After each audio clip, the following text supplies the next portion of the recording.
দেখেছি যে স্বৈরাচারী ফ্যাসিস্ট সরকার একটি নতজানু পররাষ্ট্রনীতি অনুসরণ করত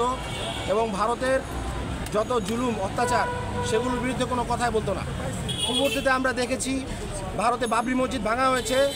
বাংলাদেশের মুসলমানরা নিশ্চুপ ছিল, কারণ আমাদের যে নেতৃত্ব ছিল, আমাদের দেশের যে সরকার ছিল সেটা নিশ্চুপ ছিল, সেটা একটি ভারতের তাবেদার সরকার ছিল। পূর্ববর্তীতে আমরা দেখেছি যে কাশ্মীরে আইন পাশ হয়েছিল, কাশ্মীরে নাগরিকত্ব বিল পাশ হয়েছিল এবং সেই বিলের বিরুদ্ধে এই সরকার কোনো অবস্থান নেয়নি। বিগত দিনগুলোতে আমরা দেখেছি যে ভারতের সেই গুজরাটের কসাই নরেন্দ্র মোদী বাংলাদেশে যখন এসেছিল সেটার বিরুদ্ধে আমরা বাংলাদেশের জনতা আন্দোলন করেছিল এবং সেই আন্দোলনকে তীব্রভাবে দমন করা হয়েছিল। খুবই ন্যাক্কারজনকভাবে তারা আগে তাবেদারি করত সেই ভারতের যে কসাই হিন্দুত্ববাদী যে সন্ত্রাসী যে সংগঠন বর্তমানে রাজনীতি পরিচালনা করছে সেই বিজেপির দাবেদারি করত পূর্ববর্তী সরকার। কিন্তু বর্তমানে আমরা একটি স্বাধীন রাষ্ট্রে বসবাস করি, নতুন বাংলাদেশ পেয়েছি এবং এই বাংলাদেশে আমরা ভারতে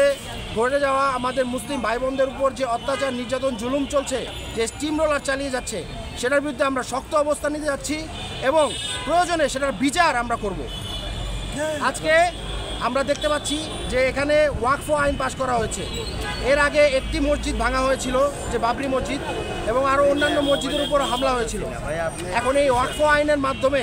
তারা সকল ওয়াকফকৃত সম্পত্তির উপর তৈরি হওয়া মসজিদ, মাদ্রাসা এবং যত ইসলামিক স্থাপনা আছে,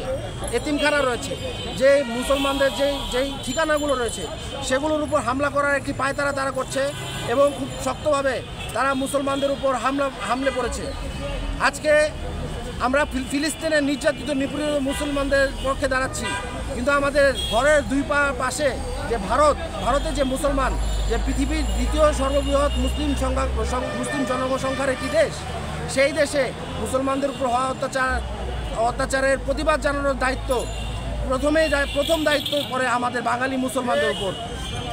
সেই দায়িত্ব থেকে আজকে আমরা এখানে দাঁড়িয়েছি, কোনো সংগঠনের ব্যানারে নয়, সাধারণ ছাত্র জনতার ব্যানারে আমরা এখানে এই ভারতের যেই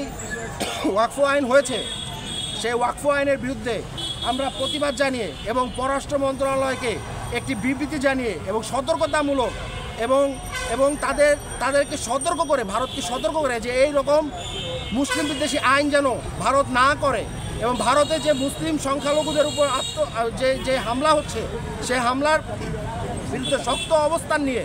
পররাষ্ট্র মন্ত্রণালয়ের উপর আমরা চাপ দিতে এখানে আজকে এসে দাঁড়িয়েছি। এবং আজকে আমরা এটুকুই করতে পারি, যেহেতু রাষ্ট্রীয়ভাবে আমরা তাদের বিচার করার মতো ক্ষমতা রাখি না, কিন্তু সেই বিচার করার দাবি আমরা এখানে জানাচ্ছি এবং আমরা জাতীয়ভাবে জানাচ্ছি এবং আন্তর্জাতিকভাবে আমরা এই দাবি জানিয়ে যাব। একটা প্রশ্ন আমরা দেখতে পাচ্ছি